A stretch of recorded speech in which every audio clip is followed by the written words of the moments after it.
Hola, bienvenidos a nuestro primer video del canal. Hoy les traemos el análisis de una historia que se ubica en el movimiento literario del romanticismo.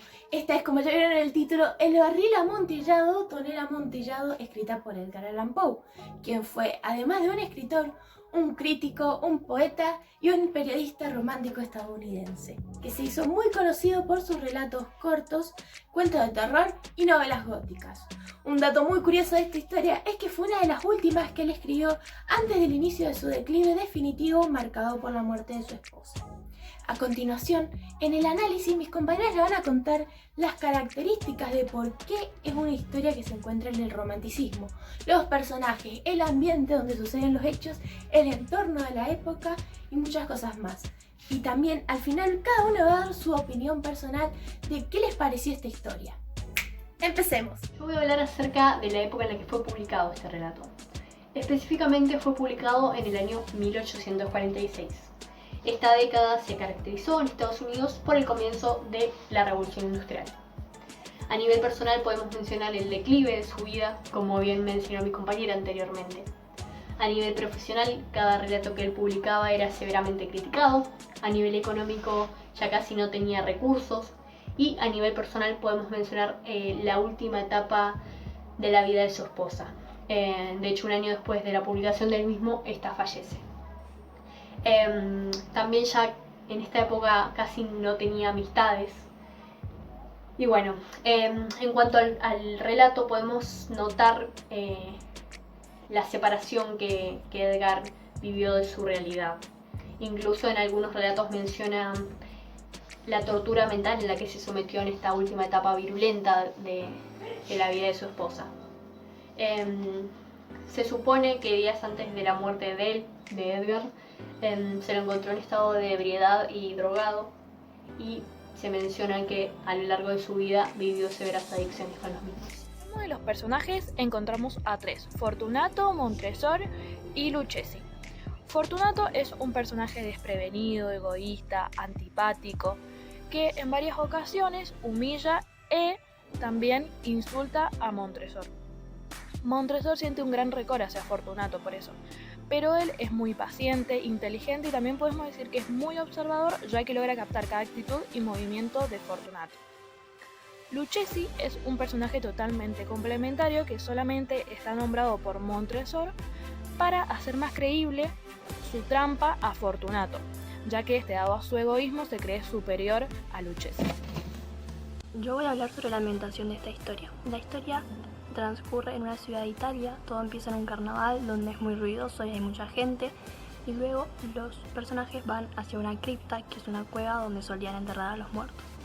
En esta cueva hay mucho silencio, mucha oscuridad, por lo que los personajes tienen que ir con un fuego y hay mucha humedad. La historia empieza al anochecer de un día y termina más o menos llegando al amanecer del otro día. Bueno, en este relato podemos observar como si estuvieran escribiendo a los gritos. Es decir, que tiene un estilo exaltado, lleno de exclamaciones, preguntas retóricas, etc. También Edgar, quien es el escritor de esta historia, lo cuenta en primera persona.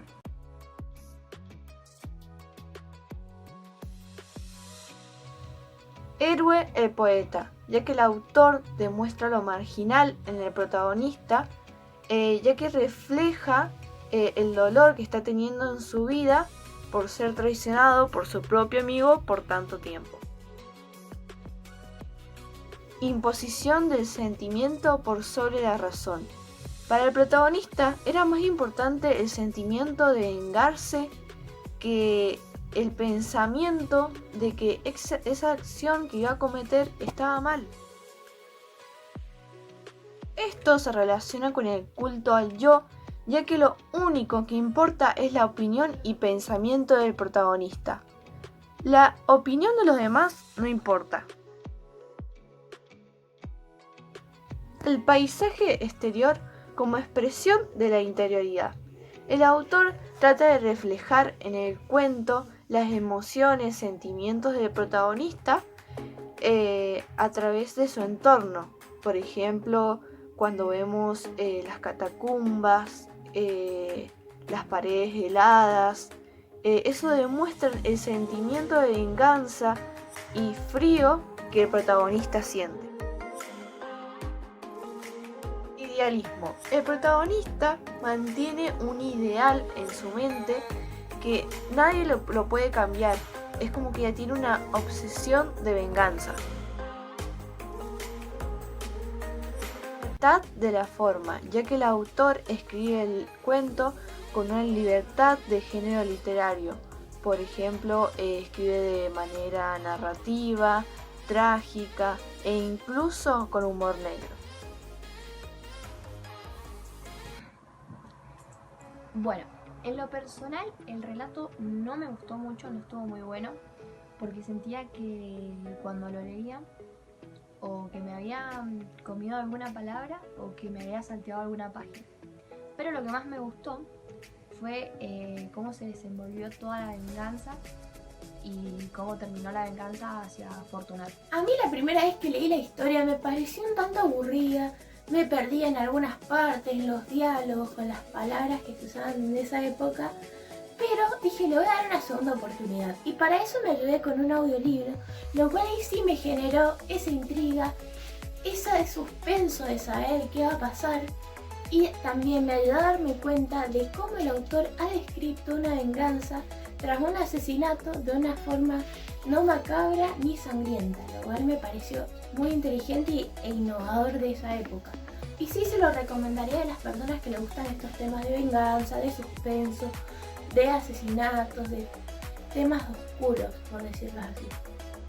Mi opinión sobre esta historia es que no me gustó del todo, si bien creo que la idea es muy original y no es una idea que sea repetitiva que ya hayamos visto en otras historias. Pero también creo que se habla con lenguajes medios antiguos y la historia transcurre en la antigüedad, entonces creo que por eso no me atrapó mucho y no me gustó tanto. Pero creo que es original. Yo pienso que es un cuento bastante bien escrito de manera inteligente, ya que trata de demostrar estos sucesos tan fuertes de una manera muy sutil.